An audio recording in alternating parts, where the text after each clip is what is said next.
Jesus.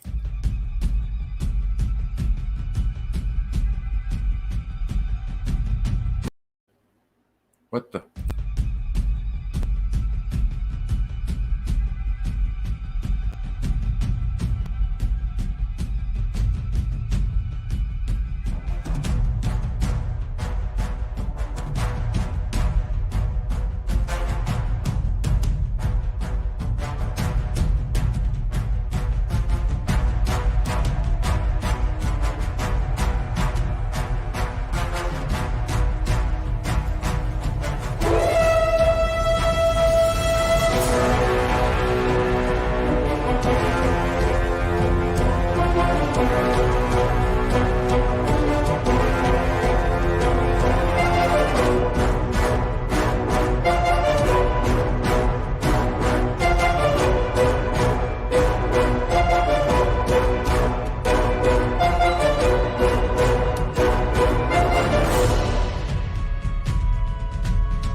I really do not know where James gets these clips from.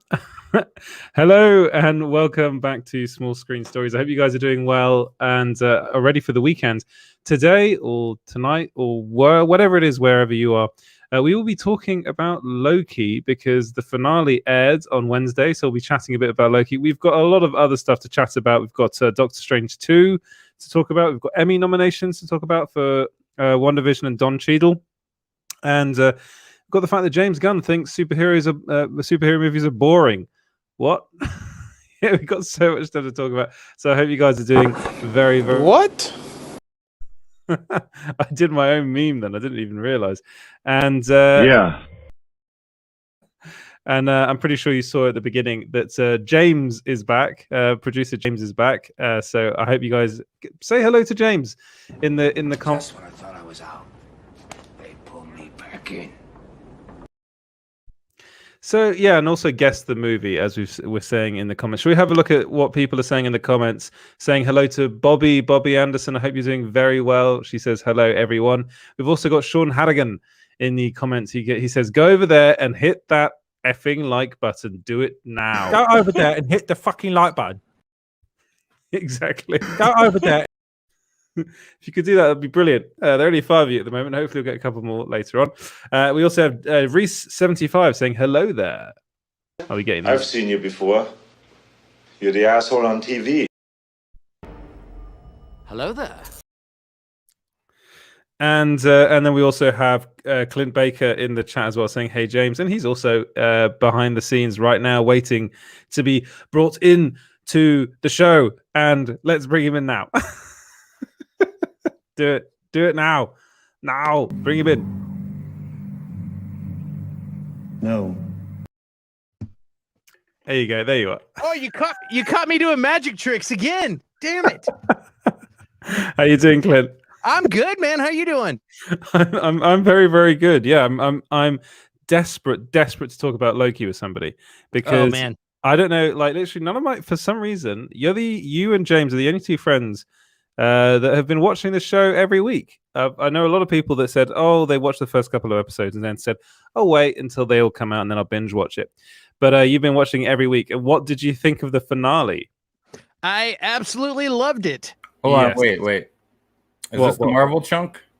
This is we're starting off with the Marvel chunk. Yeah, of course we are. Marvel chunk. The Marvel chunk. I think James has got something for us. Marvel chunk. That didn't have an effect. It didn't happen then. Weird. That is weird. I don't know what James is doing in the background. I think he had something prepared, but now I can see him just smiling.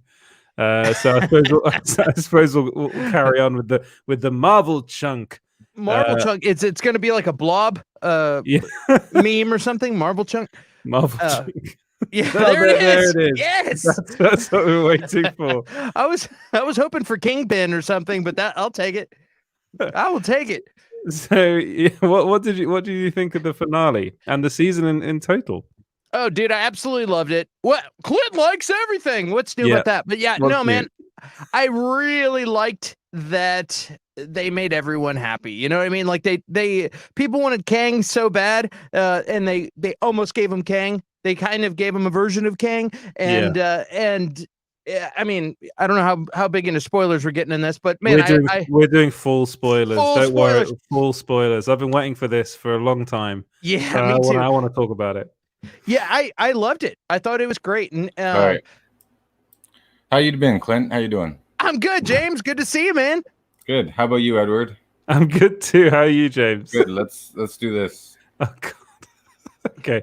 Kazak says кокаином. Пошли. Все вместе. Какие ваши доказательства?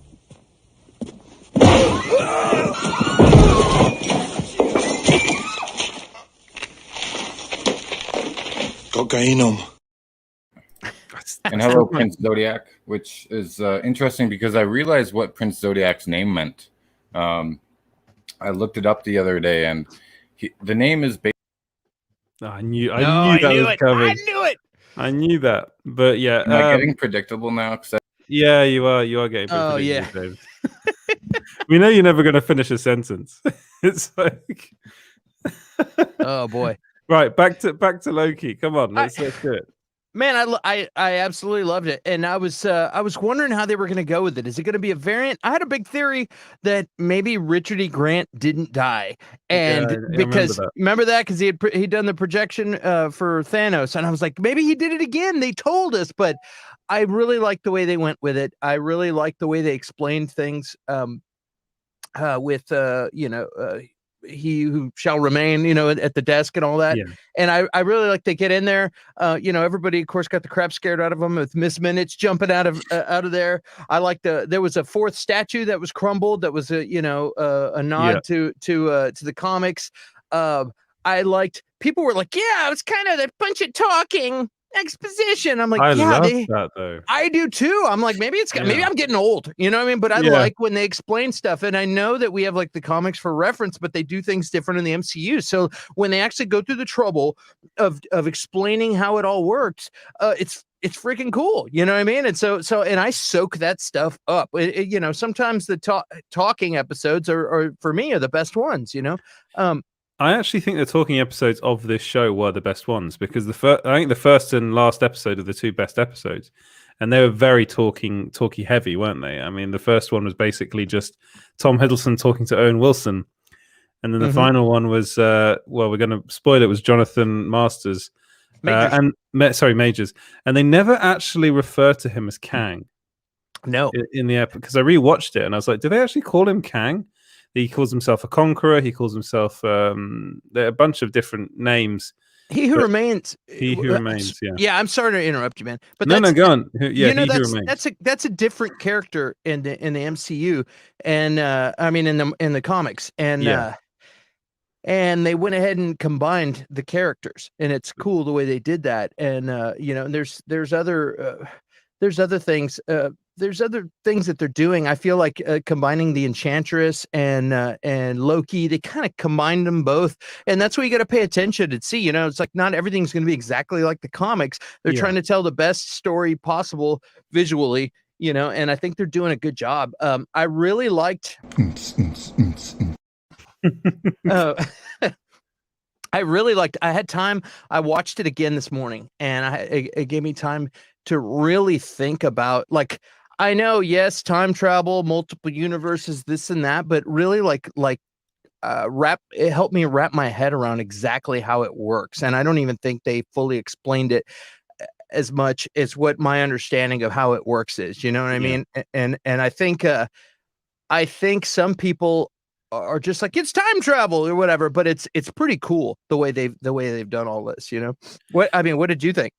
I thought it was better than I could have imagined it ever being. Like I was really thinking, especially after having watched WandaVision and The Falcon and the Winter Soldier, and I think both shows kind of botched the ending. I think WandaVision is the stronger of those two. I think Falcon and the Winter Soldier, I think it suffered a lot from reshoots and having to be basically rewritten, that show. But this one, it kind of, a lot of people saying, oh, they're not going to, I was saying it myself, they're not going to bring in Kang the Conqueror, because we know that the way they're looking at these shows is that anyone that watches the main MCU movies won't be missing out if they don't watch the TV shows. Well, this changed everything, because this brings in Kang, who is probably is inevitably going to be one of the main MCU villains moving forward, but in such an interesting way. And also it basically the end. I mean, the end of it was like, oh well, we're doing a season 2, so that's happening. Loki season 2 is happening, which is great. I love that. People complained a bit about that post-credit scene. I thought it was perfect, because I think the end of Loki realizing that he's actually in an alternate universe, which is what is happening, isn't it? He's in an alternate. No, you don't think? I'm going to give you my understanding of what happened. Okay, go on. In a sec. But I was going to say something else though. Holy crap! What I just went off the rails. Yeah, that's what happens when you have a lot of things happening in your brain. But that's the thing about this episode; it really brings in so much stuff. It does. What I was going to say is Jonathan Majors is so fantastic though in this. He came in, and I've seen him in Lovecraft Country, and he's fantastic in that. Yeah. And he came in with the whole like weird vibe and just like stole the whole show. You know what I mean? Like, I mean, him and Richard E. Grant are my two favorite. I mean, you can't. It's hard to pick a best person in this show. This show is so good. Like, the performances in it is so good. Even Sylvie is fantastic. Yeah. If you look at Hiddleston is fantastic. Like, all these different people are great. And so anyway, like, the thing about this, like, I started thinking, correct me if you think I'm wrong, but like, here's what I'm getting out of this out of this show, right? He explained that basically he won the war, right? So this is he who shall remain won the war. Won the war of the Kangs. Of the Kangs, right? and so this makes him go back, and he goes back and he basically fixes everything so that all the other versions of himself can't win, and he makes it so that he is going to win. And eventually his self that he helps in the past is going to come up and be the guy there, and it's a loop.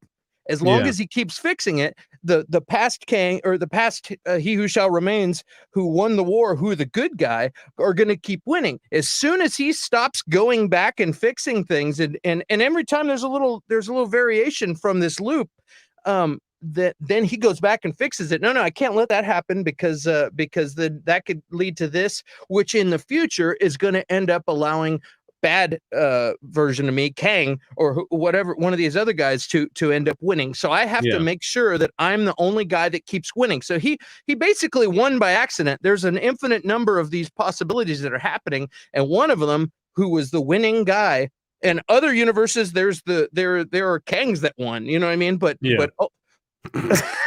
Really is that. It really is totally.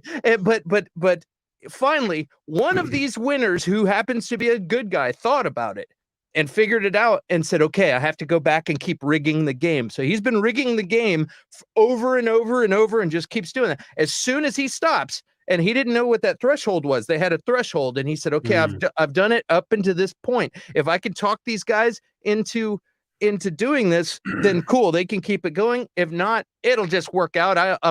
It'll end up happening. A past me is going to end up here. What he didn't think about is that there's another universe without him fixing it. There's a possibility of a Kang figuring this out. And once that Kang becomes the winner, like he was, he might figure out, hey, what if I prune everything and make sure I'm the winner all the time? And that's what happened. Instead of him being the winner, one of the other Kangs figured it out, and now he's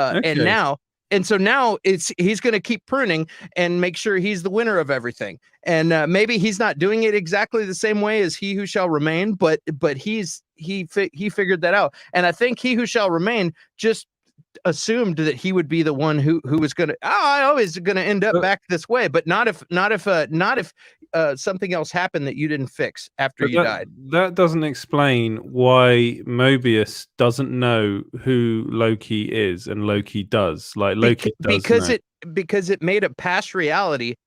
But that's another branch. Then that's another branch. No, it's like way back. One of these other guys. It's before. It happens before. So he basically. It's like going back and killing your grandfather or killing my great grandfather. It's like since he didn't go back. Butterfly effect. Yes, since he didn't go back. So you're saying it negates all the branches then? I'm saying it completely changes everything. If another Kang ends up winning, and he can go back in time and change every possible possibility that enables right.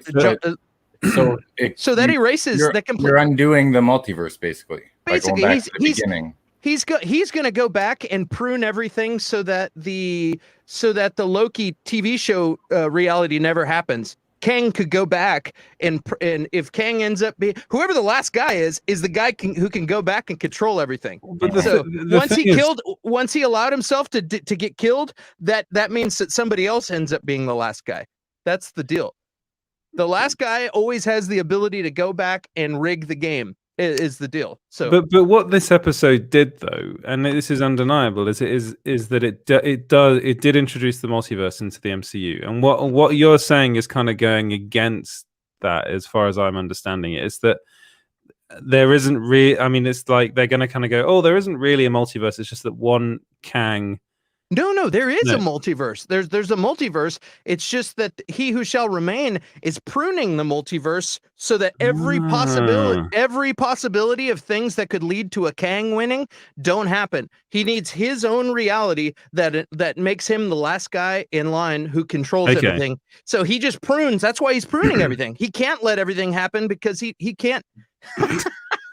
We've actually got. We got Prince Zodiac here that says it brings up a good point. It says same reason Mobius didn't remember leaving the water rings on the desk. It was a reset. So the whole thing is a reset. Yet the only person that's not reset, or there'll be two, would be Tom Hiddleston's Loki and Sophia Di Martino's Sylvie. Because they were at the Citadel. They were at the Citadel. Right. Okay. And then what do you think that the Kang that they meet is the good Kang? I was debating this. I think he's the tired Kang, and I think, like, for a minute I thought maybe tired. Yes, and he's the old guy from the last Matrix. And for a minute I thought, is he doing it? Like maybe somebody trapped him here and he can't get out of this. He needs them to kill him so that he could get out of there. I was trying to wrap my mind around what was going on, but after a while, I think he just got old and tired. And which is what they said, you know what I mean? But I think that's the deal. It's like, imagine having to stay there for eternity. Like eventually you're like, screw it, dude.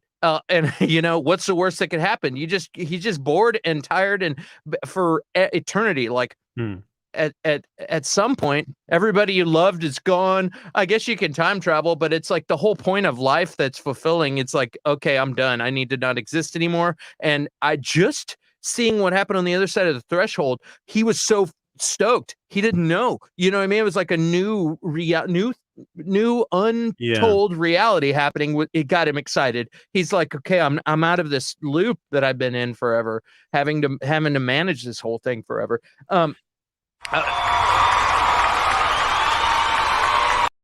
You haven't got those for a while. One of those.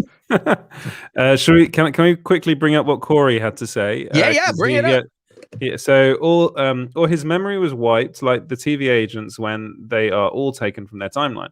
It explained why Renslayer still wasn't there. So I think Renslayer is actually, that's going to be quite interesting to see what they do with her character, because she goes off like before all this happens. Like she's talking to Mobius and then goes through a portal. Doesn't she? Yeah, I don't remember if it's before or after. And it's before. Yeah, but also it's not necessarily happening on real time. It's not like they're going to be showing split screen of what's happening at this time. Yeah, that's a good point. So as soon as that happened, and the Kang ended up in his spot, he could have sent those directions to her, because And- that's as soon as that happened, as she stabbed, Miss Minute said, pops up over there, and he's like, hey, she's like, what's taking so long? And Miss Minutes is like, he's got a new set of directions for you, you know. Yeah. And then she ends up taking off to go find the reality, or to go find a free will or whatever. I think this is going to spawn a relationship or friendship or whatever with Kang and her, you know, in the future. And it's crazy. It's crazy. Then Reese says, only the good Kang would prune the timeline, since he's trying to prevent the chaos, and the sacred timeline the sacred timeline is his timeline. So that's interesting, is the fact that basically the good Kang, in quotation marks, is basically he just wants one timeline to exist. Yeah. And what I was thinking is that like, I understand like his whole reasoning behind it, but also, is it just him trying to prevent himself from losing? He wants to win, basically. Absolutely. That's another thing. That's, you could think he's being selfish. Yeah. You know, is he being selfish, or is he worried about probably a little bit of both? That's the only reality. He went to war with all these other Kangs, and he knows some of these guys are bad dudes, and that's all he knows is, I've got to win. I can't let these people. So yes, he needs his team to win, and also he doesn't want what these other guys are trying to do. And I think it's really interesting, because there was such quirky, fun character choices for Jonathan Majors to do in this. I was fascinating watching him. It's like, this guy is a really good actor, and it was really fun to think, because all of a sudden I was like, you know what, these other guys, you know, every villain, and I like the way he said, we're all villains. You're a killer. You're a liar. You know what I mean? Like, but and it's true. It's like, what are the parameters of the situation? Everybody's a villain. You know, one guy might short somebody, you know, 2 cents on in money or something, and technically they're a villain. You know what I mean? They stole from that guy. One other guy might kill somebody. They're a villain. It's funny how there's different levels of that. But I just think. Yeah. Go ahead. Sorry. I think, bouncing on what you were saying earlier, I think Loki dropped into another multiverse, in another dimension. I think he is in another because dimension. it's Doctor Strange 2, the multiverse of madness, right? But the TVA exists outside of the multiverses. It's in a special place. It's not affected by all that. It's in another. It's like another special realm. That's like just outside, but it's still. Yeah. There could still be multiple versions of the TVA, though. That's I mean, if each Kang creates its own TVA, then there's different multiverses, right? So, and you saw all the branches going off. So Jonathan Majors dying at the end of the episode wouldn't reset, because that's just the one Kang dying. Right. Wouldn't know to go back to the beginning to reset all the multiverses and not make them happen. And I think this is why Doctor Strange Multiverse of Madness and the Spider-Man 3 coming out with the Tobey Maguire and Andrew Garfield. I think that's just, and we saw the branches. I think it's just another dimension of the TVA. The last Kang isn't going to let the other Kangs have TVAs and do other things. The winner, the last guy, is always going to go back and rig the game. So there's always going to be one guy. Now, when it becomes a new Kang, maybe that doesn't go back and do that. All hell can break loose. Maybe there are multiple Kangs, but it's crazy, and you start to get a nosebleed if you think too hard about it. You know what I mean? I was like, I felt like RoboCop going, yeah, there it is. There it is. Yeah, trying to think about it, but I was like, that's what's happening, and there may be future Kangs going back to fight other Kangs. You know what I mean? In movies or the show, or I mean, think about, like, if you got a bad Kang in one of these shows, and then out of nowhere another Kang shows up and whoops his ass and fixes everything for, like, hey, we didn't have to kill him after all. He killed himself. You know what I mean? It's like it's weird. It's who knows how it's gonna go. My head hurts. Can we move on to Black Widow? we will do in a sec. I just want to. Prince Zodiac says very Willy Wonka, freaking amazing. I just wanted to point that out. And what did you want to say?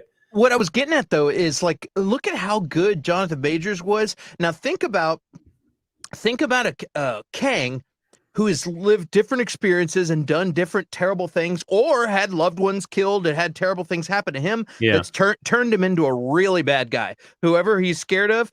Think about the open season for Jonathan Majors to just be a completely different character.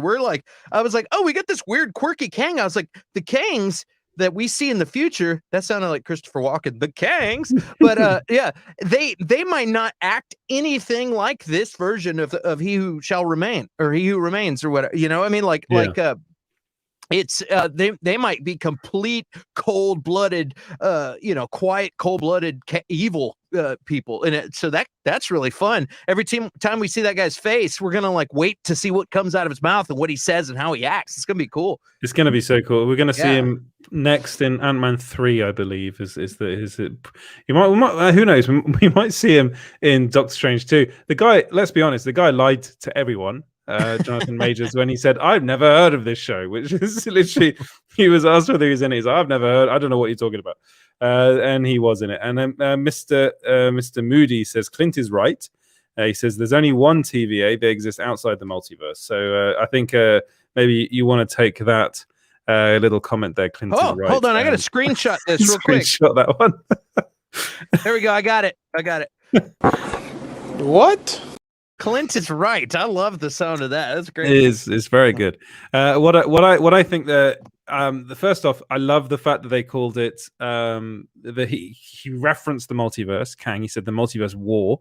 So this show like really has established the multiverse and something new called the multiverse war, which is something that I'm really looking forward to seeing in the MCU, and also the fact that there's also the news, I think today actually, that Kevin Feige said that they've had a big meeting today about how to deal with the multiverse. Like all the big wigs at Marvel have all kind of come together and been like, what are we going to do with this multiverse thing? I would have hoped they would have established that before. I don't know. Let's ask Kathleen Kennedy. Maybe she knows what we should do. Yeah, exactly. You think we should make a plan? I don't know. And I do think that moving forward, there's more opportunities for us to do things like this. And he's back. He's back. He's back. A Mataburger. But yeah, basically, we both love this show, right? I think it's my favorite Marvel TV show. I think ever. It is my favorite one ever, including the Netflix ones. So that includes, I think up until now, like Daredevil season 1 was still my favorite. You lie. No, Daredevil season 1 was I loved that show. I really loved that show. It was pretty good. Yeah, and I think that this one for me, I said in the review, if you go and check out the written review, I said this is like really good Doctor Who, so good that it's never been done. It's like what you want Doctor Who to be. It's clever. It's all it's all about time. Like basically, yes, time travel. Tom Hiddleston is brilliant. Sophia Di Martino is brilliant. Jonathan Majors at the end is brilliant. They're all just brilliant. and I really like this show. And I'd love to hear what you guys think in the comments. So do leave a comment and let us know what you thought about it as well in the comments below. Right, moving on, and I think we should move on to, as what James was suggesting, Black Widow. Have you seen it? Oh yeah, I saw it the first showing in the theater. I was there. You see, this has been a really good week for Marvel fans. I will say, I'm going to say off the bat, I think Loki's finale was better than Black Widow, but I really liked Black Widow. What did you think of it? I completely agree with you. The finale, the finale of the show, I don't want to. I mean, I don't really want to grade the finale. She kind of just like after everything happens, then you kind of just assume she just disappears. That is what it is. It was cool. There's different theories on what happens at the end, but if you want to talk about the entire movie, it was fantastic. The same way a 007 movie is. And I got people that are like, oh, she's not even powered and she fell from high heights and didn't even break her neck. There is a lot of that though. Yeah. I mean, dude, you're not watching The Bourne Identity. you're watching Black Widow. It's like Born Identity. You're like, that's supposed to be real CIA guy. This is like, this is a comic book movie. You know what I mean? Yeah, she fell. You know, we'll pretend she's got some gadgets in her that make her not get hurt. I don't know. But yeah, it was super fun, man. I mean, think about back when they're fighting in New York City, fighting aliens, and she just like jumps up and like grabs a ride and doesn't get her arms ripped out of the sockets. You know what I mean? Like, yeah, it's a comic book show. So if you didn't have a problem with that, get over it. You know, it was fun. The other widow, I'm having a Pugh. So it's Yelena. She was Yelena. Yeah. She was fantastic. That actress was great. She was good. Everyone's been singing her praises. I don't think she overshadowed Scarlett Johansson. I don't think so at all. I thought she was just different, and she was a cool, likable, funny character. I think they did sisterhood-esque relationship very well. Yeah. I think this is the movie that I got the feeling that Falcon and the Winter Soldier kind of wanted to be. Like I think this is much better than that. And I agree with you completely. I think Scarlett Johansson was brilliant in it. I think Florence Pugh is also. She's just you got duct tape. What's going on? That's what Falcon and Winter Soldier was held together with. Oh, it's not their fault. They had to completely change the story because of the apocalypse. So so they get a and I also thought David Harbour was brilliant as Red Guardian. I really love that, and I think is it Reese in the comments that said the first 20 minutes of Black Widow is amazing, which I completely agree with. And I also think the girl they got to play Scarlett Johansson when she was young. So is Mila? Is it Mila? I can never pronounce her name. Mila Jovovich. The actress from The Fifth Element and Weird Al Yankovic.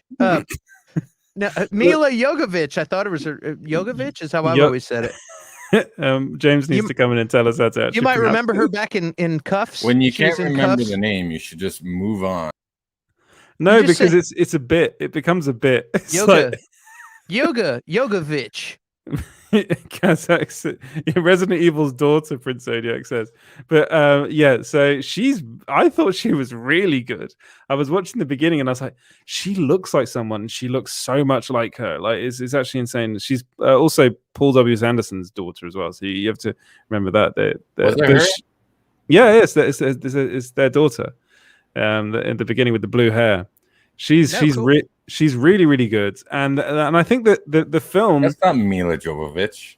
It's her daughter. It's his daughter. Her daughter. Okay. I was gonna say, what the heck? Did they go back? I'm pretty sure she doesn't age. Yeah, she just doesn't age. But so I was watching it, and I was just completely enthralled by this thing, and I was like, this is the first time, even though people keep on saying that Captain America is it Winter Soldier, that they're like that was a spy movie. Yeah, it wasn't. If you compare it to this, like this is really feels a lot like a Bond movie to me, and I just love the fact they gave Scarlett Johansson this film. It's kind of sad that it's kind of the end of her character.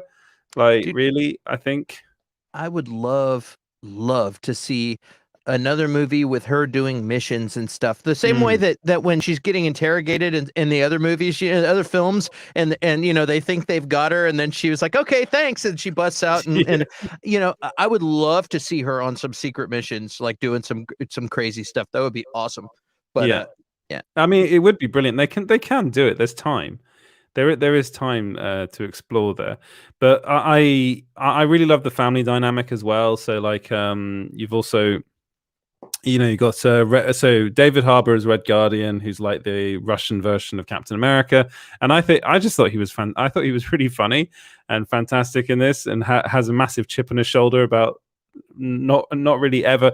I was wondering who he was talking about when he was talking about his battles with Captain America, and I was wondering whether it was the character that we see in Falcon and the Winter Soldier, whether he was actually talking about him. There's also theories that during some of Captain America's time travel, stuff that he could have faced him there. And I go, oh, that's another element. You know what I mean? That like, is very interesting. Yeah. Man, this opens up the time travel thing. It's like it really is mind-boggling. But then, and I'm forgetting her name again. So it's Daniel Craig's wife, Rachel Weisz. Rachel Weisz. She's really good in it as well. She's not in it enough, I don't think. But I loved the scene of him getting into the suit, of Red Guardian getting into the suit. I thought that was brilliant. I loved this. There were so many scenes in this that I really enjoyed, and then I really did feel that the film was let down a bit in its patronage. I read an article with David Harbour, and a lot of those really great things that were in the movie were his idea. Yeah, like getting into the so what, him going, I did it all. It's all my totally. idea. Yeah, it was my no, but he was like, I thought it would be funny to get into the suit. Originally, he wasn't supposed to get into the suit. I think the American Pie song was his idea too. That was a good choice. And just his idea, like just him breaking down the character and with thinking of stuff was he offered a lot, which I think it's cool to be in an environment where if you're an actor, and all these people are super gifted actors, and I think it's really cool to be in an environment where you could say, hey, what if we tried this? Or hey, what do you think of this? And people actually listen to you. You know what I mean? Yeah. And I'm hoping. So Reese says Red Guardian probably had implanted memories of fighting Captain America. Maybe. I like the time travel. That's a good point though, because of the Winter Soldier program. Maybe, man, that's true. Man, they implanted a lot of memories into Bucky and wiped his memories. I will say one thing that, and I know I'm always going back to this. So I have a problem with accents. Okay, I think I've made this very clear on this show. I think your American accent is really good. I don't think you have that much of a problem with accent. Lie. It is very good. It's perfect. No, but what I was saying is the beginning of the film. Don't say it. They're in Ohio. Don't say it. They're in Ohio. They're all talking normally, all talking with American accents. And the minute they see the Russian boss, they're immediately talking like this. Shut up! Shut up! Shut up! 5 minutes ago, we were talking like, we were like Americans living in Ohio. And then there's the Russians come and then we talk like this. Call it, Sanchez, or you'll get a knuckle supper. Dude, they're spies. They're undercover. It's annoying. But that's what you do. They're like, cool, we can be ourselves. Our cover's blown. Let's do this. Let's get back to And talk about accents. If you're gonna hire anyone to do a Russian accent, you don't hire Ray Winston. Don't say it. You don't. He cannot do accents to save us. Shut up! Shut up! Shut up! Who can't do accents? Ray Winston. He's the guy. Hell with you. The hell with you. The hell you will. Who the hell are you? It's a fact. He cannot do accents. The only thing he could do is his Cockney accent where he talks like that. No, that's all he can do. You're fired. Are you talking about the big bad at the end of the Yeah. He's at the beginning as well. He's a great actor. He's all right. No. He's all right. An actor, but Edward doesn't like him. Don't say he's all right. You told me earlier on the phone that you didn't like him. I think he's very good in The Departed. Is he the same guy that feeds people to the pigs in Snatch? Oh, he might be. He might have been. No, Snatch. I don't think so. He's in Layer Cake though. Okay. He's okay. Well, the films that he's in, like, he's really good in The Departed. He's terrible in Indiana Jones and the Kingdom of the Crystal Skull. He was great in Indiana Jones. He was like moments. He was awful. Edward. He's just no. Man, I hate when you guys fight. I gotta disagree with you, man. I mean, I just don't. I think it's whenever you just don't like him. Just like that's you don't okay. like it's like you don't like Loki. That's all. Dude, that is a thing. Look, I had about a 30-minute conversation with one of my best friends, and we were talking about different movies, and he was like, "Dude, Leonardo DiCaprio." I go, "Yeah." He's like, I don't like him, and I don't know why. I don't know what it is, but I don't like him. And any movie he's in, I just don't like the movie. But it's because I don't like him. And I go, dude, he's in some amazing movies. And he's like, I know, but I just don't like the movie because I don't like the guy. And I go, wow. And I think maybe you're having that same thing. I'm kind of like that. I'm not, because I don't know. Yeah. he was in a film called Fool's Gold, and he is terrible in that movie. And if you type in Ray Winston Fool's Gold, his accent goes all over the bloody place, and I'm always like, why do they hire him to do that? Because he can't do it. He's very good at being a kind of British gangster. No, but actually, what I know that if it does feel like this is me kind of shitting all over Amber Heard, but I will. But I mean, Amber Heard's British accent was terrible. Let's just leave it at that. I'm like that with what's the girl that a lady who played Catwoman in the Halle Berry? No, in the Christian Bale. Oh, Anne Hathaway. Anne Hathaway. I'm like, oh man, they got her for this movie. And I don't hate it. Like I don't hate it like you hate this other guy in all of the movies that he does, you know. But I don't hate him. But I'm like, man, they had to pick her. You know, I don't know. Anyway. Why did she ruin Les Miserables for you? I don't know. I'm glad she wasn't in Black Widow. I'll say that. But she was probably up for the role. Like back when Scarlett Johansson was cast, I bet you they screen tested Anne Hathaway. Thank God. I'm the same with Dane Cook. There's a reason for that. It's the same feeling I got when I saw Paul Giamatti as Rhino. You know what I mean? I'm just like, what the? Oh, and I like him, but yeah. I couldn't believe it. I was like, is this really happening? Like, I almost got up and left. I was like, this can't be happening. Oh, I'm trying to think of anyone better than Dane Cook for this. It's like, I don't think there is. People saying I'm the same with Brie Larson. That's not fair. Well, you got Carrot Top. Carrot Top. Carrot Top seemed like a stand-up dude. I was in real life for sure. I just mean as in like you see him in a film, acting and stuff. Is it Larry the Cable Guy? Is he someone that comes up a lot? Get her done. Yeah, he's awesome. Siri's asking me. Yeah, you are from Texas. Yeah. Yeah. I was in line at LAX one time, and then I turned around and Carrot Top was right next to me, and he just kind of went. Was he buff at this Yeah, point? his arms are huge, and he just kind of looked. And I turned around and we made eye contact. He goes, "Hey, how's it going?" And I go, "Hey, what's up, man?" And then we both walked away smiling. I was like, "Hey, that was cool." Nice. He's like, "I met Clint from Riddling." Yeah, I doubt that. Same thing with Wayne Newton. I don't know who that is. Maybe that's Wayne. Actually, you know what? Before you go on Wayne Newton, and I'm gonna trash Edward for not knowing him.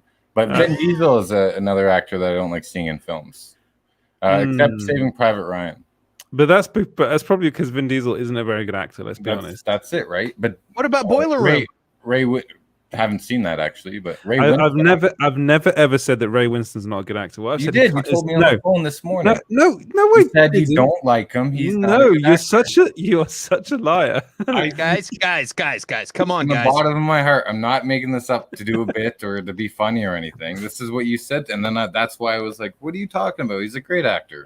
No, I just said I don't like it when he does because he's in movies where he's asked to do accents. And it's like Keanu. You would not ask Keanu Reeves to do an accent because he can't do it.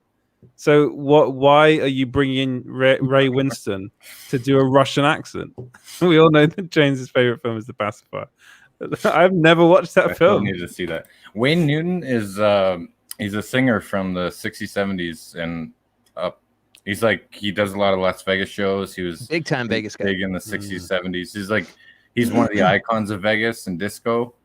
Yeah. If you ever saw Vegas Vacation with Chevy Chase and stuff, they end up at his house. But anyway, I was in line at the airport, and he just walked by and he stopped and he looked down. I was holding a guitar case, and he looked at me, and then he looked at my guitar case, and he looked back up at me, and he said, "Hey." But it was like he was saying, "Yes, it is I, Wayne Newton, bask in my glory," and I was like, whoa. And I totally Keanu'd out. I was like, whoa. And then he just, and I didn't say anything. And he was like, cool, see you later. And he just walked away. And it was really fun. It was really kind of funny because I think he expected me to, like, I don't know, geek out or something. But sounded like a nice moment. Yeah, I was just like, hi. Anyway, Anyway, sorry, I didn't mean to go off the rails. No. Reese brings up a good point. Edward doesn't like Charlie Hunnam. I do not like Charlie Hunnam. That is someone I actually really don't like, and that is just one of those things that I see. Anything I see him in, well, he also can't do accents. So let's be honest, he can't do accents. But yeah, I the only thing that this, apart from Ray Winston's accent and the accents at the beginning going from American to Russian very quickly, the only thing that really bothered me about the film was the kind of I felt the finale of the movie was a bit meh.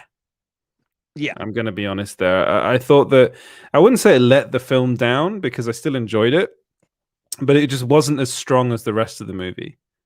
What did you think? I think it's salvageable if they bring Taskmaster back. Are we doing spoilers? Yes, yeah. If we bring Taskmaster back in the future and she's bitter, she's been spellbound forever, and she's basically a robot. She's basically a henchman, and they made her look like the big bad in this movie, but she wasn't the big bad of this movie. No, she was just a pawn, but if they bring her back, now that she's awake, she's got time to think about it, and she is pissed that she got blown up, and that she could come back and with some emotional baggage and maybe want some revenge for stuff and be bad, or have nowhere to go and anything to do, and Elaine could be like, hey, why don't you come over and fight with me? You got a big skill over there, and that could happen. That could happen.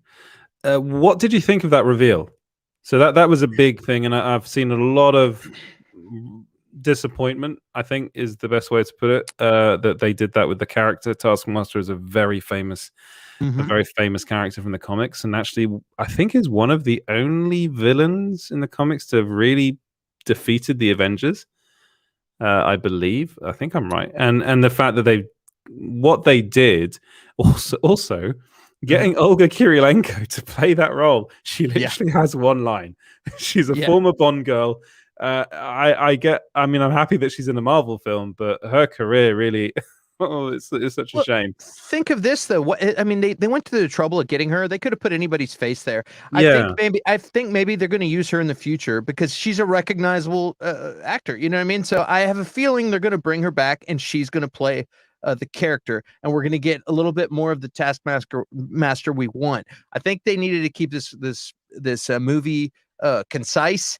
I feel like if they would have had twice as much of Taskmaster in it, maybe people would have gotten their fix. Like, I would say 3 times. If it was up to me, I'd have 3 times more scenes than what we saw. We only saw 1 or 2 really good fight, like 1 car chase and 1 fight scene on the bridge, and they could have just kept it to one fight, 1 car chase, and then a couple of other fights like that. And I think we could have gotten our fill, but we just got a taste. And so people are really just pissed that they only got a taste of Taskmaster. And they're like, that wasn't even Taskmaster. That was just a robot. Or, that was just a little nugget. It's like they pulled a Marvel and they combined 2 characters, some henchman with Taskmaster, and we wanted Taskmaster. Well, maybe they'll develop Taskmaster. Yes, it will be a woman inside, but it will be Taskmaster, and I think that could happen.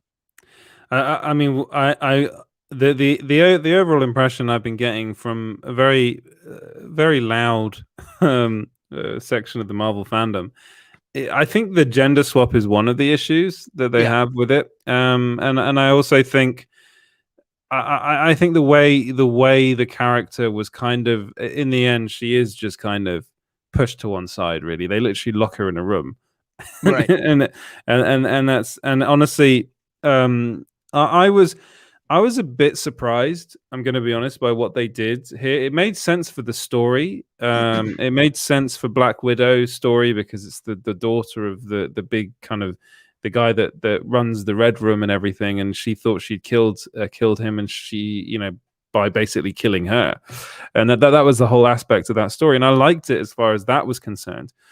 They don't refer to the character as Taskmaster? Do they, or do they call They it the do- they- Taskmaster Project or something? They said the Taskmaster Programmers or Oh, Project program. or something, or Protocol. I Yeah, think they said Protocol. Mm, Yeah, no. and it all it was is a giant misdirect. You think Yeah. that Taskmaster is the villain. They showed the villain in the previews, and then you go in and the actual villain is somebody else. People were like, "Oh, the villain." That she wasn't the villain. If anything, she's a victim. But I quit. I changed my perspective and said, "This is not a Taskmaster story. This is a Taskmaster introduction." And like I said, I don't think they would be putting that actor as Taskmaster if they weren't going to use her. So Yeah. they're gonna bring her back, and so we're gonna get Taskmaster. It's gonna happen. They're just building the foundation, and then the post-credit scene where they got Yelena, hey, she's trying to turn her against Hawkeye. Yeah. How awesome, Yeah. I have to say, I don't know what it was about that. I didn't like it. I didn't like it. I didn't like the post-credit scene. Yeah. I was a bit like, oh, really? Like that. I mean, I know I'm excited for Hawkeye, but I just there's something about the character. It's the Thunderbolts, man. They're gonna Yeah, set I up the know, Thunderbolts. They're just paving the road for They are Thunderbolt. they are That's all paving the they're road doing. for it, but I honestly, this is just one of those things I can't put my feelings in words. Like why I just kind of at the end I was a bit like, no, really, they're doing that. I thought it was just a bit cheap, maybe. And it's like a kind of, oh yeah, she killed your sister. He killed your sister. Trust me, kind of thing. So I know there's going to be an element of like she's going to find out what the truth was. Real quick, it's not gonna last for a long time. She's gonna go after Hawkeye. Hawkeye's gonna end up getting her pinned down or something, and then it's gonna say, "Yeah, I shacked up with your, I shacked up with your sister in the attic in or whatever In Budapest. And then we fought about who was going to sacrifice himself and jump off in another dimension where we had to go get a what was it, a time stone? I don't even remember what stone it was. Some guy with a red skull told us. Yeah, a red skull in another dimension. Had to jump off stone because they needed a soul. It was a soul. Yeah, it was the soul stone. We had to jump off a cliff, and I tried to sacrifice myself, and she tricked me because I have kids. It's going to come out, and then she's going to be like, "Oh," and then they'll figure out that Elaine is up to no good. Okay. But what's the Thunderbolts all about? That's her name, Elaine. I like that. Elaine. Yeah, that's what I'll call her. And it's like Carla from Cheers in the Bad Batch. Exactly. Yeah. Thunderbolts is a team of villains that General Thunderbolt Ross from the Hulk movies and from Avengers Civil War and this movie as well, Black Widow. He gets them, and Hawkeye actually started off in Thunderbolts. He was a criminal before he joined the Avengers. And there's a bunch of other characters too. But what about that mutant in Black Widow, eh? Yeah, I knew you were going to bring that up. So first, I just want to say thanks to Kaz for this. Really appreciate it. You saved me a lot of time. Nice. Saved me about quite a bit of time, so I can focus on other things. Thanks so much, Kaz. You're the man. So, yeah, that is really cool. Thank you very much for that. So the first, well, not really official mutants, but it was the scene where the Red Guardian's in prison, and he's doing arm wrestle fights with a bunch of prisoners. There's the one where he kind of fakes that it's hard for him, and then he ends up breaking the guy's arm entirely. The really buff guy. Apparently, he revealed on Instagram, his character is actually a mutant. Now, James, you're gonna have to count. You're gonna Ursa Major. There you go. That's it. You're better informed than I am. So, which character was he playing, according to him? It's a Russian mutant that's a part of the like Russian Avengers that he basically could turn into a giant bear that's bigger than the Hulk. And so they got this giant dude to play that guy, and the guy I read an article about it that James sent me, and the guy didn't even know what he was playing, and when he found out that he was a superhero, a mutant superhero. It's like he said he teared up in his hotel room because his dream came true. Like he probably just got cast as a gigantic dude, you know what I mean? And then finds out I'm a Marvel superhero, you know. Yeah. So his dream came true. So I think that's cool. Some big muscle guys like tearing up. I'd be tearing up too if I went up to go work on something and I found out that I took part in Marvel. I would definitely tear up. So it's a pretty big deal. He does get his arm like snapped in half by Red Guardian. So how's he going to get? Are we going to see him again? And that was a painful scene to look at. He's hanging out with his arm dangling. I was like, God, yeah, it's terrible. He teared up multiple times. Yeah, exactly. This scene. I'm a superhero. Yeah. No. There he is. That's his character when he's in bear mode. But I really, really liked that scene.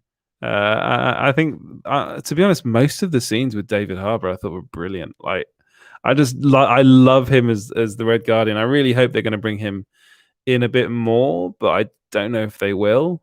I feel like this is a bit of a one and done type thing. I don't know. What do you think? I think when they get a chance and they see things that work, like the crocodile Loki, you know what I mean? And like they're gonna definitely Baby Yoda that. They're gonna make a lot of crocodile Loki t-shirts and take advantage of that. Red Guardian, everybody loves Red Guardian. I think when you get audience response like the love for him, I think if they can do it easily, like toss him a little cameo here or there into Hawkeye or something, I believe they would. Like, why wouldn't they? Philip Coulson in the first Avengers. Exactly. Got a whole series. Yeah, they're like, this guy works. People love him. Let's use him. You know, maybe he'll get a Disney some kind of Disney TV show where it's like a couple, like the Rachel Weisz and him as a couple or something. Like they could do whatever. I mean, there's so many characters for them to work on. It's like, yeah, they could do anything they wanted. Will they have time? I don't know. Like, I don't know. Who knows? We got to get past all this new stuff that's coming out that we got held up with the apocalypse. On all these movies and stuff, and we're getting caught up, and I think we'll know a little more. 6 months, maybe we'll know. This was supposed to come out a year ago, over a year ago now. Yeah, so it's been a lot. It's been a while. Prince Zodiac says, I disagree. I think she kills Hawkeye. I'm calling it. So he thinks Yelena is going to kill Hawkeye in the series. Maybe. Prince Zodiac, Kazakh says, I think he'll sacrifice himself to save Black Widow's sister, and this way getting redemption. Now, I think that's a good. That's the story arc that I think they might go with. So actually, this Hawkeye series is looking more and more interesting. I love that. Who is it they cast? Haley Steinfeld. Yes, Haley Steinfeld. So she's playing Bishop. Kate Bishop. Is that her name? The character's name. Have you read the books by Ed Brubaker? I haven't read Matt Fraction. I haven't read. No, I haven't read those ones. I've read Old Man Logan, which features Hawkeye quite heavily, but no, not. Yeah, that's Old Man Hawkeye, though. That's yeah. What's cool is that like we've been dealing with all these multiverses and magic stuff and all that, and like this is going more into like the espionage, like action-packed versions of Marvel stuff, which we love it all, you know what I mean? But it makes after seeing this movie, it makes it more exciting to see where they could go. Because okay, we've got our fill of this. Let's see some of that, you know. And if they based it off the Matt Fraction run, which it looks like they are because they have the pizza dog in there, and it looks like Clint Barton's banged up a lot. It'll be more grounded, down to earth, fighting like gangsters and drug dealers and stuff like that. And then you throw on the Black Widow Florence Pugh character in there. I can think it would be good. It'll be good, and that's why it'll explain like why no Avengers will show up to help them or anything, you know. So unless Don Cheadle shows up for 2 seconds and gets an Emmy nomination. Hilarious. That's a good segue. So I think ultimately we both. I like the film a lot. I think you liked it a bit more than I did. I think I get that feeling. Yeah, I mean I liked it and this is gonna rub everything.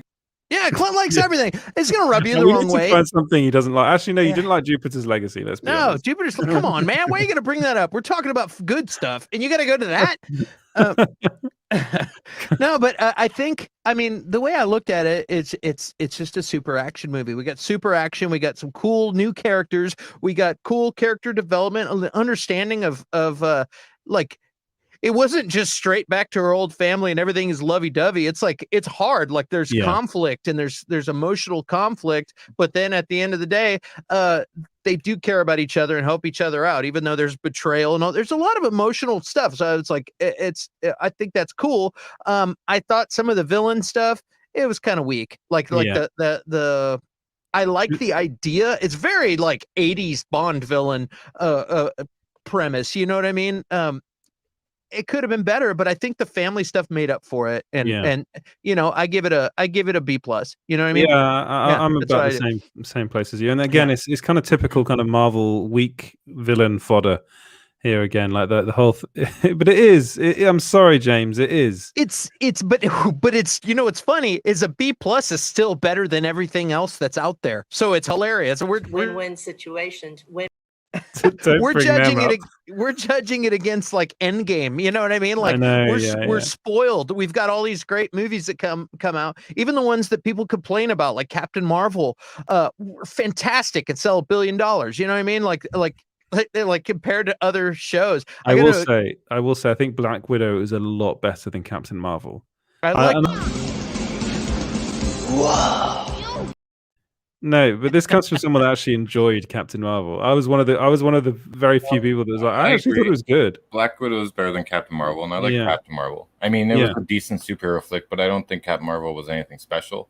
No, the Sam Jackson scenes were great. You know, so. And I really, really liked. I noticed a lot of people in the comments talking about Mission Impossible. There literally is a massive call. You know, there's a massive reference to Mission Impossible with the faces coming off, and I thought that was pretty cool. I really liked the final their kind of plan, even though it was a bit kind of it was made in like 5 seconds basically, which is why it wasn't the best plan ever, but it worked, and I really, really liked that particular scene, and twist. And you saw it coming, but it was a good twist. Yeah. So. And the breaking of the nose thing was quite funny as well. I think, man, I think if they would have had 5 or 10 minutes more of Taskmaster fighting Black Widow, it was very long already. I know it was. I'm just saying they have to make it as concise as possible. Same thing with Loki. There was other things that were supposed to be in that, and like people complaining about it not going crazy bonkers. Like they have to cut these things down to make them concise. Yeah. But I think if we would have gotten like 5 minutes more of Taskmaster, it would have satisfied people. You know. I agree. If you put in it's just sound effects and not music behind it, like they did in the Winter Soldier, that kind of fight scene, or Sam Raimi does that all the time. You know, when it's like it's more impactful that way. It's more visceral. You can really feel the fight scene. I think if they did that a bit more, it would have came across better and sold up Taskmaster more. Still good scenes though. I thought, Taskmaster before the reveal, I thought there were some fantastic scenes involving that character. Like the way the character fights is just so interesting. I do think a lot of people get too they get too connected and too tied to the comic book versions of these characters, and of course, Taskmaster in the comics is literally a skull, isn't he? That's what he is, and they can't really do that in these movies. We know what they do with the MCU is they take things and they kind of mesh things together, and they take bits of that character with that character and make another character, you know. And to be honest, it's the only way they can do these things, really. If you're gonna be honest about it, they can't. Happy birthday, Prince Zodiac. Sorry, Edward. Yes, happy birthday, brother. Happy birthday. Thank you. To respond to what you're saying, Edward, I think if you look at what they did with Crossbones on Frank Grillo, right, he is such an impactful villain in the comics, but he had such a small part in the films. At least we know with Taskmaster, we're gonna get more of Taskmaster, and it's gonna build up more, right? So you both definitely think we're gonna get more of Taskmaster in the future, and it's gonna be Olga Kurylenko.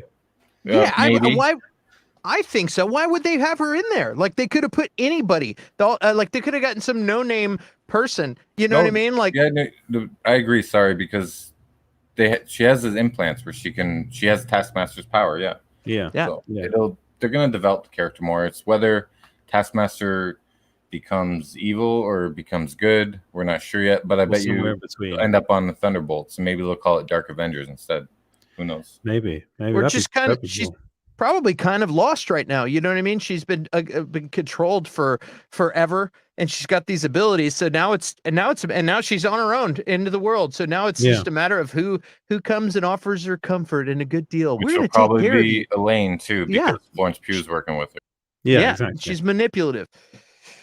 Right. Yeah. Well, we liked it, but let us know what you guys thought of Black Widow in the comments. You are already letting us know, but yeah, let us know again, and let us know what you think about Taskmaster as well. I'm interested to hear from you. It's an interesting conversation to have, because it's a very big Taskmaster is a very big villain from the comics, and I know a lot of people are rather disappointed with what they did, and explain why. is the best thing. I wanted to go over little bits of news, like kind of here and there in the Marvel universe, before we move on to the DC chunk. So first off, there we go. There she is, the Elaine in all her glory. Was that in Seinfeld? Yeah, that's the Elaine. Yeah. So yeah, Don Cheadle and Elizabeth Olsen both receive Emmy nominations. So Yes. what did you make of that? Don Cheadle for 3 minutes. Don Cheadle was in the scene for 98 seconds, and he released a pretty funny tweet where he was just saying, "Yeah, I don't get it either," which I think it's great to have a sense of humor.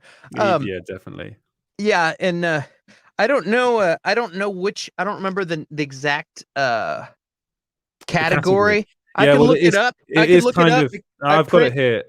So it's outstanding guest actor in drama series. So basically, it's cameo. It's like the best cameo.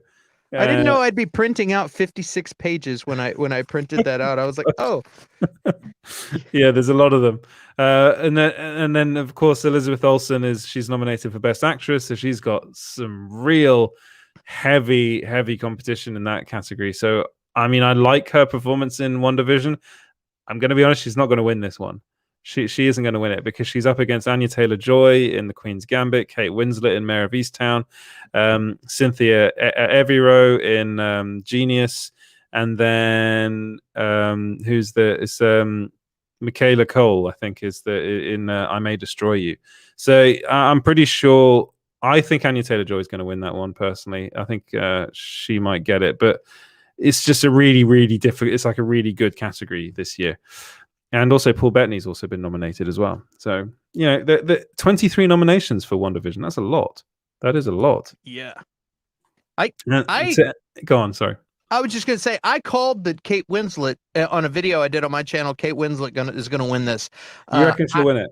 I didn't know that Anya Taylor-Joy would be up against, and both of those shows are shows that completely blew me away, like completely. And I think you're right. I think Anya Taylor-Joy is going to take it. So I'm pulling back my Kate Winslet. But if Kate Winslet pulls it out, it's not going to be a surprise for me. But it's going to be one of those two for sure. I will say, I May Destroy You is very good. I haven't seen it. Yeah, it's really, really good. And Michaela Cole, you were telling him that you may destroy him. The show's called I May Destroy You. I May Destroy You, Clint. Yeah, and, the 23 nominations for WandaVision is a lot. I think they'll win a couple of those. They won't. I don't think they'll win the big ones. They have been nominated for Best Series as well, which is pretty big. That's massive for the very first Marvel Disney Plus show. They've done really, really well. And to anyone that's asking why is Loki not in that list, it's because the last episode aired too late. So Loki will be up for next year's Emmys, not this year's Emmys. And I think it will be nominated as well. I'm pretty sure Tom Hiddleston and Sophia DiMartino and people like that will be in the running. I mean, if you're going to get, like, let's be honest, like Elizabeth Olsen and Paul Bettany on the same level, really, as performances go. So we'll have to wait and see. I don't know when the Emmys are. Paul Bettany is so good in that show too. When he's talking about grief, I brought up that line before, but I remember watching that show, and he's like, "What is grief if not, continuation of love?" And I was like, "Crap, dude, these are bigger than just comic book shows. These are real. This is really good cinema. You know? Yeah, it's just really good acting as well, really well written, and really good acting. And I will talk about WandaVision in a second in relation to another bit of news. But there's also the news that Elizabeth Olsen revealed that Doctor Strange 2 is going to be the scariest Marvel movie ever. Woo! What do you think about that? I think So that's Jeez, is that true? that's the Sam Raimi is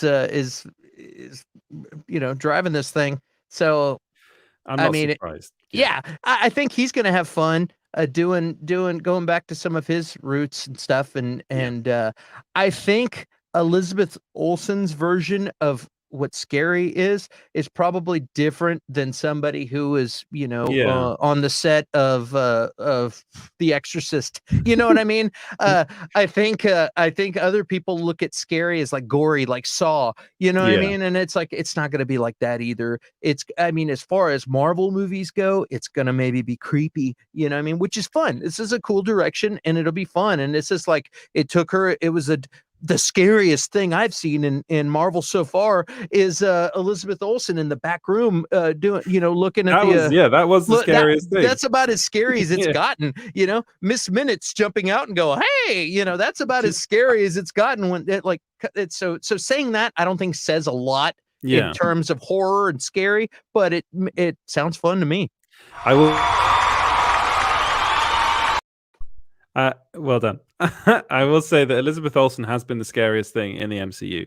Like from the her very first scenes as Wanda Maximoff, when they did that kind of really cool, which is a thing from Japanese horror, when they sped her movements up. Oh yeah. I love those scenes. I kind of wish they hadn't stopped doing those. I think they kind of thought maybe that's a bit too scary because now she's no longer a villain.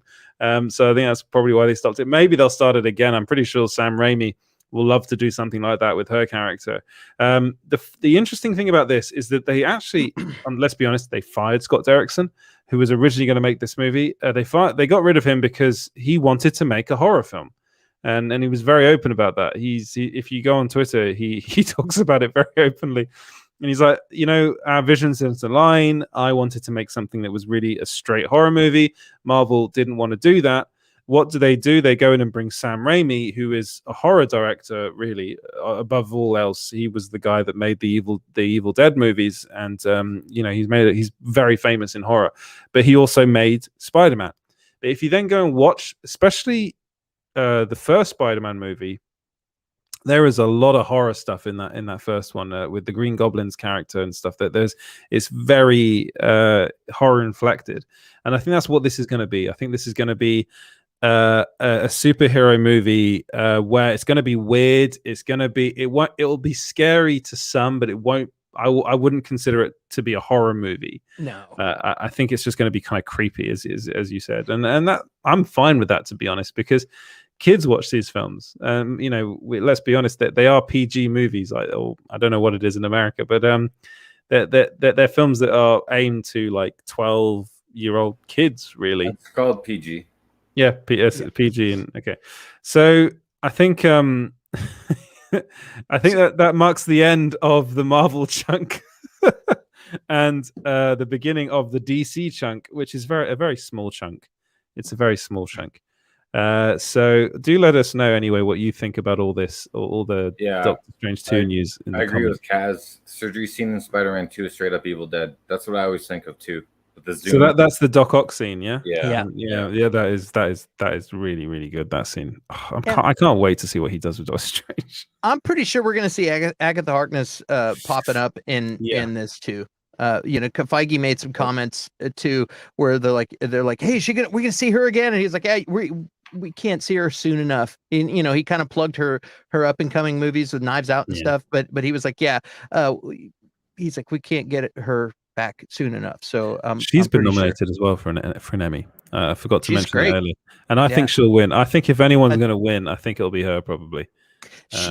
She's paid her dues, and I think she's at her point in her career, and that everyone is recognizing how great she is, and she's just kind of gone under the radar this whole time, and it's just got a long resume of fantastic. And Yeah. people now are saying, okay, this is time to give her props and let her shine. Now she's mainstream. You know what I mean? She's been supporting other great people for a long time, and so this is her time to shine. So I think Definitely. she'll win. Yeah. Yeah. What was that wave about, James? You just saw He you was just saying wave. hi. He was saying hi to Ranjit. Ranjit. Yeah, I was Ranjit? saying hi because whenever I put a comment up, when someone says hi, Edward doesn't wave, so I gotta come in and wave, say hi to the guy. Right, we're moving on to the DC chunk. We need like I think you need to do a voice. You need to get some reverb on that, Clint. Oh, there it is. Yeah, there it is. DC chunk. There we go. DC chunk. Oh my god! Right, what's the DC chunk? Well, the DC chunk is that James Gunn thinks superhero movies are boring. Hold up. Wait a minute. Something ain't right. So before James bites my head off, I will say that there's some stuff that he said, right? And I'll go through it. He said he was talking to SFX magazine, and he said he was asked about superhero movies nowadays. He said they're mostly boring to me right now. I loved them at the beginning, and there are still people trying to do different things with them. So it's not 100% rule, but a lot of them are boring. So James, that's what he said. He said they're boring. Let's be honest. It's not a clickbait headline. He said a lot of them are boring. Oh, come on, man. You can't write a headline and be like, Okay. James Gunn thinks a lot of superhero movies are boring. Like, no, you think Say the superhero quote movies are again. boring. Say the quote again. I know he said they're mostly boring. I'll be right back, guys. Okay. He said they're mostly boring to me right now, is what he said. So what do you think he's referring to, James? Well, let me get the actual full quote. That is the full quote. I just read it out. Yeah, but I wasn't paying attention. That's why I asked you to repeat it. Do you want me to repeat it again? Yes, please. Okay. They're mostly boring to me right now. I love them at the beginning, and there still are people trying to do different things with them, but it's not 100% rule, but a lot of them are boring. So I think it's about bringing in other elements from different genres, which Marvel has been doing for a long time, right? Yeah, but do you think he's referring to one movie in particular? No, I think he's probably talking about like. What do you think he's talking about? What movie do you think you'd be referring to? He'd be referring to Zack Snyder's Justice League. Let's be honest. Guardians of the Galaxy 2? His own film.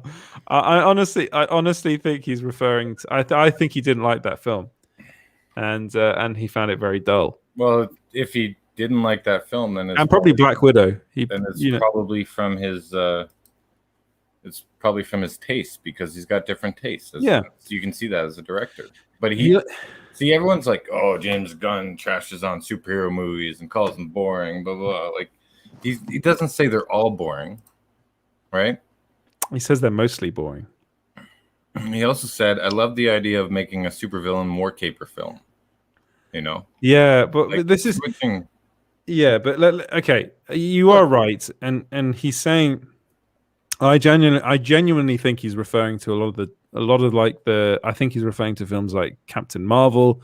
I think he's probably referring to the Spider-Man movies. Well, he's probably referring to like the paint by numbers movies that follow the arcs and the tropes and everything. Or, hell, he could be referring to Catwoman with Halle Berry.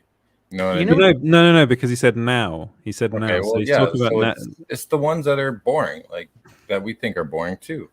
You know. Go on, Clint. What does he want to say? No, I don't want to hear what Clint says. Yeah, you I'm do. being the voice of optimism here. You know what he's doing?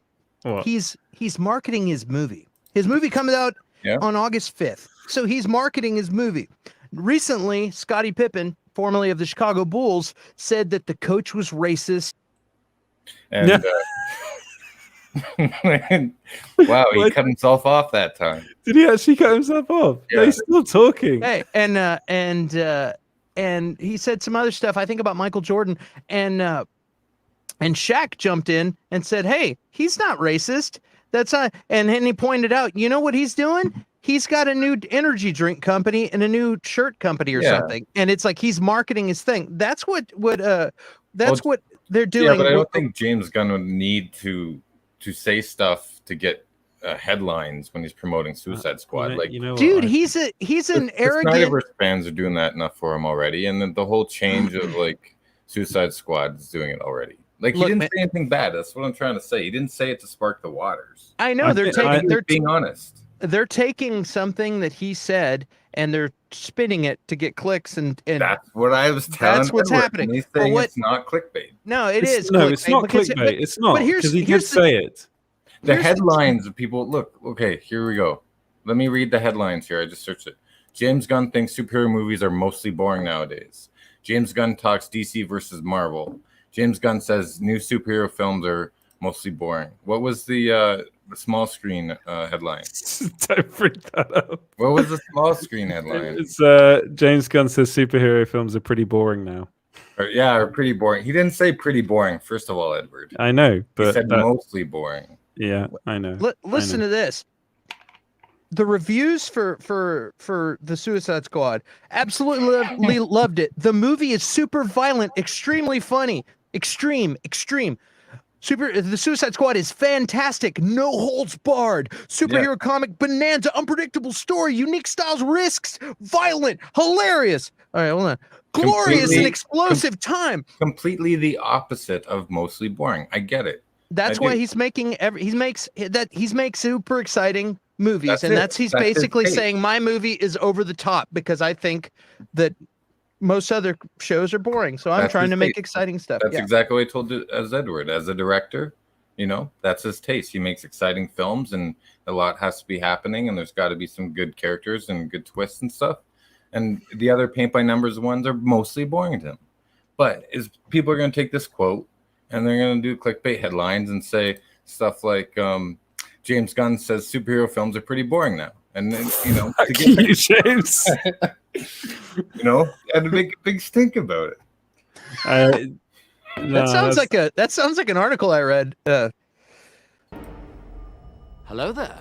Hello there. I'm just blessing your balls, Edward. You know I love you. Yeah, well, it's not clickbait because he said it. So no, it's not. Well, everyone. It's not. And anyway, clickbait. Like I know. I get what you mean. He's promoting his movie. James trashes on superhero movies. If you wrote that, that would have been like pure clickbait. But so it's all spin. Is that what you're saying? It's just spin. It's all yeah. And actually, I do think. I think he's probably being slightly honest, actually, in this, that he probably has found a lot of the films that have come out recently. He's being a bit honest. Yeah, I think he's being fully honest. I mean, yeah, I think he is being fully honest, and I think he probably has ever since he's left Marvel, and he's come back to do Guardians Volume 3. But the films that have come out, I wouldn't be surprised if he didn't find them to be amazingly exciting films. Like, I mean, apart from the Avengers films, which even some people didn't love, but most people did. But you've got so it's Captain Marvel came out. The DC had Shazam came out, which that was good. That was a good film. It was all right. That was a good film. It was all right. It was a good film. It stood on its own. And I've had this discussion with Kazax. He doesn't believe it either. But I believe it's a Shazam? good film. Yeah. Shazam. I thought Shazam was a good film. That was solid. Fine. It's solid. But this is the thing. It's like none of these films are like solid. But you said it wasn't that good. I said it was all right. I said that literally. Is it all right or is it solid? Both they're one and the same. It's all right. Solid means like it's a really good movie. It's 100%. No, it doesn't. Solid means it's okay. Come on, man. No, you're being pedantic. Clint, what's a solid mean? Solid means that's like a 89%. Yeah, you can depend on that guy. He's solid. I think the movie was had a different vibe than like Man of Steel. So if you're basing as far as DC films go, you're not comparing apples and oranges. You know what I mean? It's a different vibe. I thought it was really good. I was delighted, honestly. Like the whole it was a whole different vibe. It was a little bit kiddie and stuff, but it was funny and it was just different. It was just different. It had a really nice family vibe, and it was uplifting, but it also was fun and it had some really good dark moments. I tell you what. But here's the thing with Kaz. Like, I think it was okay, but it felt like Clint. But it felt like WB or Sandberg used it to shit on Snyder's work a bit. That's the problem. You're not enjoying the movie because it's a Shazam movie. You're enjoying it because you're like, Sandberg crapped on it, and WB and Emmerich and blah blah. Just enjoy the movie for what it is, not because there's the crap behind the scenes. I mean, like, I'm sure you liked Aquaman, Kaz, right? And like you could say the same thing about that. The studio execs are always can I be honest? Can I be honest about one thing? Yeah, I am always honest about everything here, but it's probably this is about one thing. Just one. One thing. I really didn't think much of Aquaman. No, it was like a Raiders of the Lost Ark kind of wannabe, but there was like some really dry moments. Raiders of the Lost Ark is so much better, but it's like I said wannabe. Don't put words in my mouth. Well, you do it to me. My job to you, okay? And then the other film that came out was Spider-Man: Far From Home, and that was the one that was actually the last superhero film that came out before the pandemic. And I do wonder whether that sort of film is really not James Gunn's cup of tea. And he just kind of thought it was a bit meh. I thought that was just okay. Honestly, I liked Spider-Man. I liked bits of it. I like Shazam more than that movie. To be honest. Yeah, I can see that, and I agree. But again, Spider-Man: Far From Home was good too. It did have a lot of exposition and stuff. It just seemed again kind of almost paint by numbers. Yeah, but I think that Edward, that Jedi EJ. For a movie about water, had some dry moments. I need a well done. Clip. Well done. That needs a clap. I think I was let down by the Gyllenhaal villain thing when I figured out that it wasn't real. It was all hologram and stuff, and I was just like, this. The villain. I will say, Homecoming was a much stronger film than Far From Home. I thought it was more John Hughes. It was more John Hughes. Yeah, it was more John Hughes. And I think James Gunn would like that more than sequel. And it had one of my favorite scenes in a comic book movie, actually, in a long time, was the scene with Peter Parker in the car with Michael Keaton. And I just thought that scene was so good. Literally, I watched that film twice in the cinema, and both times it was like intakes of breath when everyone realizes that he has first off, when they realize he's the father.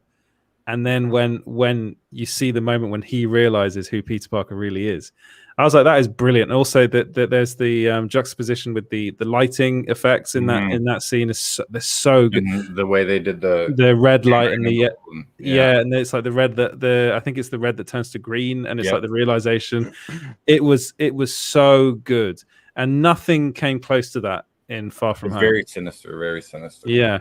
And I do think I'd agree with you both on that. Actually, I think Far From Home is a lesser film than it's just more of a studio film than the actual Spider-Man Homecoming was. Do you worry that No Way Home's going to be even worse? No, I don't. It's too early to tell. I can't tell. I think with all these things they're setting up, it's gonna be good. Just because we're gonna be trying to time too. Yeah, we're gonna be trying to piece together everything. You know what I mean? So it's gonna be a lot. It'll be fun. You know what I think? But are we gonna? Sorry, Edward. But are we gonna have Mephisto moments if we're always trying to piece it together? But this is what I think is going to happen. I think people are going to be pissed off with that movie because of all these leaks and scoopers that come out with Tobey Maguire and Andrew Garfield are in the movie. You're in the movie. Everyone's in the movie. And it's like, honestly, let's be honest. They're gonna, if they're in it at all, they're gonna be in it for 5 seconds. The Japanese Spider-Man's gonna be in the movie. People are building this up as if this is going to be the live action Spider-Verse film. Batfleck's going to be in it. Yeah, it's not going to be the live action Spider-Verse film. It's just can't. There's no way it can be that, because those contracts would have been done ages ago if that was the case. If that was going to be a massive part of the script. So I just don't see that, and I think people have been setting themselves up for disappointment on that film. which is what I worry about. I think the film will be good, but I think a lot of people will be very disappointed with the lack of Garfield and Maguire in the movie. But we got Doc Ock. Yeah, that'll be fun, and we'll get Jamie Foxx back as Electro. Are they gonna do some? I still haven't seen Amazing Spider-Man 2 or the first one. Actually, that is terrible. It's awful. That is so bad. I think I remember I watched the YouTube video when someone took all the ads and put them together, and it was like 36 minutes, and it wasn't repeating the footage. So you got 36 minutes of the film from the marketing campaign. I was like, well, now I don't need to see the movie. It just looked like crap. And I know Andrew Garfield's a good actor, but going back to actors that we don't like, I just didn't see him as Peter Parker. He's a very good Spider-Man, but not a very good Peter Parker. He's too cool. Yeah. He's too awful, right? Yeah. Like he's too. He's mean. He's mean. Exactly. It's like he was emo Spider-Man from Spider-Man 3. That character and just doing a bunch of disco dancing. Yeah, I mean, I got that clip here. Oh, Danzig 1979. He's not been in the comments. No. I will say, like, as far as James Gunn's concerned, I am so looking forward to the Suicide Squad. Even though I do think there's going to be a lot of kind of, James Gunn has one too many penis jokes, I think, in his movies. It's going to be good. I mean, I have like 10 on my phone that I screenshot. I got like 10 reviews that I started even talking about a little while ago, and everyone seems to like. I haven't heard. I mean, I know only review people get to reviewers get to check the stuff out early, but people are saying like this is his best movie yet, and I'm like, well, I really like Guardians of the Galaxy 1 and 2, so that's saying some good stuff, you know what I mean? And I think it's always good when a studio doesn't have an embargo up to the day of release, right? Like when the embargo is like 2 weeks before, and you get the reviews out. Have they already released all the reviews for the film? There's a lot, man. I mean, yeah, they're not just first impressions, but they're not full reviews either because they don't want to spoil. They're the one I'm really looking forward to the movie, but I wish we didn't get so much of Starro in the promotional material. Yeah. Like I love that tease at the end of the first trailer, and then they should just focus on the characters more so, and then left most of the Starro footage. Unless we're only getting Starro. I think it's going to be the first act. Yeah, I think it's literally going to be the first act, and I think all those characters at the beginning that you see, I think they're all going to die immediately. Like I think Nathan Fillion's going to die immediately. I think literally almost all of them. I think Captain Boomerang's going to die immediately. You think they're going to like die on the beach? Well, I think because. Do you see Nathan Fillion after the beach, like during? No, you only see him in the helicopter, and also you see him walking in front of the American flag with everyone. And on the beach too. Do you see him on the beach? Yeah, you see him on the beach, and his arms pop off. Maybe, yeah. I fall off, boy. I'm so glad he made that character, man. I mean, this is the thing though, is that James Gunn takes these kind of wacky characters and does something quite like really interesting with them on screen, and. There was like Guardians. I actually think Guardians of the Galaxy Vol. 2 is really good. I think I'm one of those people that think it's really, and it starts with a similar sort of scene that I think is going to be in the Suicide Squad when they're fighting like like an octopus type thing, aren't they? And I wonder whether the film will start with that, and then we'll actually see like another. I don't think they've revealed like anything beyond the first third of the film. Yeah, from what I read in the reviews and stuff, that it opens up insane. The movie just starts off with complete insanity. And also people said stuff like was like, yeah, like the entire cast is awesome. Everyone's going to have their favorite of those characters. People are going to have different favorites in the thing. It's like everyone shines on the cast, so that's really cool. A little bit worried about the Weasel, so that's just like a rehash of Rocket kind of, but more like he doesn't talk obviously or whatever. Except he doesn't have a personality. He's like, so it's like, let's get the, And then there's some more baby jokes. Well, also, and King Shark is like Groot. He's doing one word things. He's like bird, and I'm like, hey, that's a James Gunn trick. Oh yeah, that's his own trick. He can do that if he wants. Joke. Yeah. And honestly, he's like, oh, you want to fire me? cool. I'm gonna go watch what I can do, and he's gonna go Hmm. rub everybody's nose in it, and I'm sure his mission. Anybody that brilliant probably had a mission to just kick everyone's ass. He's like, Yeah. I'm gonna make the best movie ever. So He also revealed that he was actually offered this Superman movie first. That's what DC Films offered him, and he said, "No, I want to do the Suicide Squad." Can you imagine a James Gunn Superman movie? yeah, Well, no, he produced what was it? Not Birthright. What was No, that? he did. Oh shoot! That's like the evil. Bright something. oh, Bright Side or Bright. Bright Birth. Bright. I can't remember. It wasn't very good, but it was interesting. It was like a dark, like a Brightburn, evil Superman. Brightburn. That's it. Brightburn.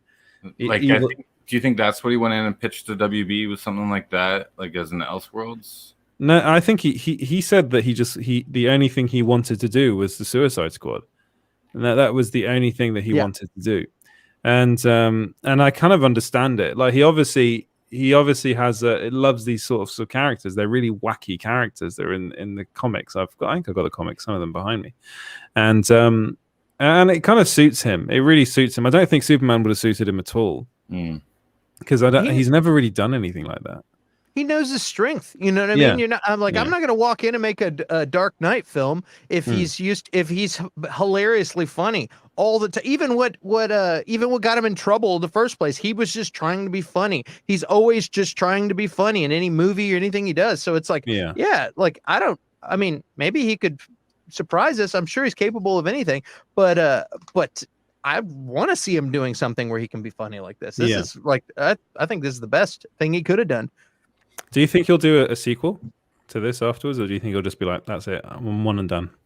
We'll see. I mean, he's going to be busy for a little bit. I'm sure this movie's going to do so well that they'll offer him a big suitcase full of money, and he'll probably do it. You know, He said he wasn't sure if he was going to do superhero movies again after this, after Guardians of the Galaxy. Volume 3. I think he'll leave it for a bit, but I think he will come back. I just see him coming back for Suicide Squad sequel. Maybe, really well, which I think it will. But as far as Marvel, he's kind of being coy about that right now. I reckon he's done negotiations in the press, right? Well, I think he's done after Volume 3. Like, let's be honest. I think that was the film he wanted to do. He'll do that, and then he'll go off and do maybe some like more indie-based stuff like he was doing before. I think that'd be quite fun to see him do something. And without Drax, you know, I don't think he's gonna. You know, he's not going to stick around after Gunn's gone. I think he said he wasn't going to do it anymore. Period. Yeah. He said it's too hard for. He's getting old. It's too hard to stay in shape. Yeah, he's going to go play Bane. Maybe we'll get a Bane movie with Gunn directing. No, that'd be cool. Since they're buddies. That would be cool. Right? Should we? Okay, you love that. Maybe we'll get a Poison Ivy Bane James Gunn movie. And like set it in like proper Mexico. Yeah. Do the character justice, man. Like as a Graham Norton. Graham Nolan. Sorry, Graham Norton. Someone else. Graham Nolan told us in our interview with him, which you can go and check out. Yes, that was a really good interview. It was fun. James did very well. Right. Let us know what you guys thought about that. Think about all that in the comments below. Are you looking forward to the Suicide Squad? Let us know your thoughts in the comments. And I think with that, shall we wrap it up? It's been over an hour and a half. What are we doing, Sunday or Monday? Oh, first of all, go check out that interview. Yes. Go check it out. Check it out now. Do it. And then I think on Monday we're going to do an interesting show about video games, aren't we? We've got some video game stuff we want to talk about. Doki. Look, and the Switch OLED, the Switch OLED model, OLED. Yes. Well, we're gonna do all that stuff. We're gonna start doing some different stuff, so that'll be fun. And so do check us out on Monday. Where can we find you, Clint? We'll do stuff. Woo! You can find me right there, the OG Clint Baker on Twitter, or you can do youtube.com/Clint Baker channel. And awesome. And the OG Clint Baker, go and check him out there because you're always sharing some funny stuff, and you obviously love pop culture. So Oh yeah, good place to go. Where can people find you, James? 42 CutCon. Yeah, and At where else? 42 CutCon. Small screen. Yeah. Go. Well, actually, interesting. Let's test you. What's the URL for small screen? It's Linda Carter. That's an inside joke. Yeah, so you can follow Small Screen everywhere at Small Screen Co, and you can follow me at EJ Lauder if you so wish. Yeah, I mainly tweet about football now and how terrible the final was. soccer. Yeah, soccer. And you can find us. You can also go to our Patreon at Small Screen Co. Patreon.com/Small Screen Co. And then go to the website, which is small-screen.co.uk. Thank you, guys. My favorite. Yeah. Sorry, Kazax has just said, I reported Clint to George W. Bush. I don't know what that. Can you do a George W. Bush impression? No, I can't do it. No, that sounds more like I Bush think Senior. a lot of people misunderestimate him. No, that's more. What's his face? That's the other one. Bill Clinton. Yeah. Yeah. No. Oh well. Do you want to name off our patrons? Yes. So who are they again? There's you got the Bobby. Kazax. Danzig 1979. Sean Soundtracks. The Sax God. I have to make them one still. Oh, that's good. And thanks, Kazax, for doing that for me on the fly. Thank you. Appreciate it. Kazax. Danzig 1979. Are we just going to stay Are like we this? done now? Or? Yeah, I think we're done now. Okay. Boring.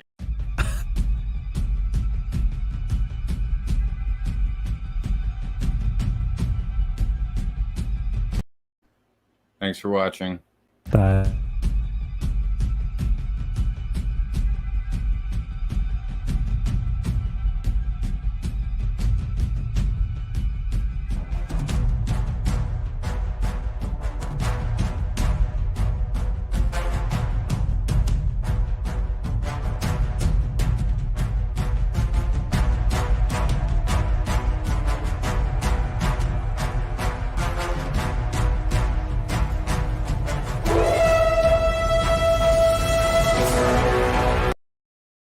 Wow.